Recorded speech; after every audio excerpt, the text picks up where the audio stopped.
বঙ্গবন্ধু সহ জাতীয় ৪ নেতার মুক্তিযোদ্ধার স্বীকৃতি বহাল থাকবে বলে জানিয়েছেন মুক্তিযুদ্ধ বিষয়ক উপদেষ্টা।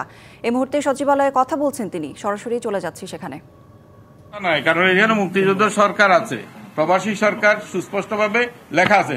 সরকারটা কাকে দিয়ে গঠিত বলেন?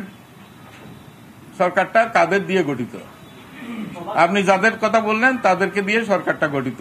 এই সরকারে যারা যুক্ত আছিলেন তারা সবাই মুক্তিযোদ্ধা। শেষ।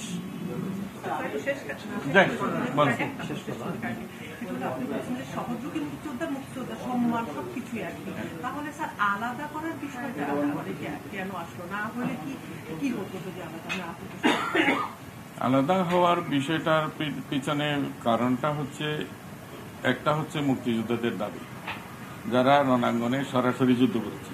পলিটিক্যাল মুক্তিযোদ্ধা যেগুলো আছে সেগুলোর কথা আমি বলছি না, যারা একদম লড়াই করেছে। এই লড়াইয়েও যুক্ত ছিল গ্রাম বাংলার কৃষক, শ্রমিক এবং সাধারণ মানুষ। তাদের দাবি হচ্ছে যে যারা যুদ্ধ করছে তাদেরকে এই মুক্তিযোদ্ধা বলতে হবে। যারা সরাসরি সশস্ত্রভাবে লড়াই করেছে তাদেরকে মুক্তিযোদ্ধা বলতে হবে। এখানে অনেক অনেক মুক্তিযোদ্ধা নয় এমন ব্যক্তি মুক্তিযোদ্ধা হয়ে আসছে, তারা নানান রকমের ব্যাখ্যা দিচ্ছে। তারা এই করেছিলেন, সেই করেছিলেন, কিন্তু যুদ্ধক্ষেত্রেই ছিলেন না।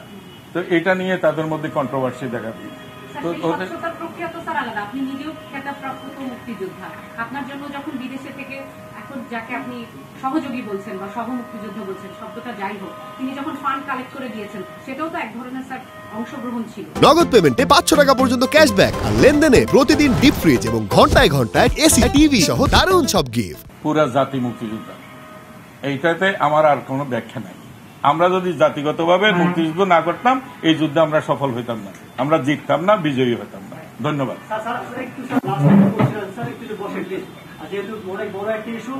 আমি একটা অর্ডিন্যান্সটা বের করেছি, মুক্তিযোদ্ধার যে সংজ্ঞা, সেই সংজ্ঞায় কিন্তু বঙ্গবন্ধু পড়েন না, কারণ তিনি সশস্ত্র যুদ্ধ করেন। আমি আপনাকে বলছি যে এখানে সরকারটাকে উল্লেখ করা হয়েছে, আমি আবার কিভাবে ব্যাখ্যা করবো আপনাকে?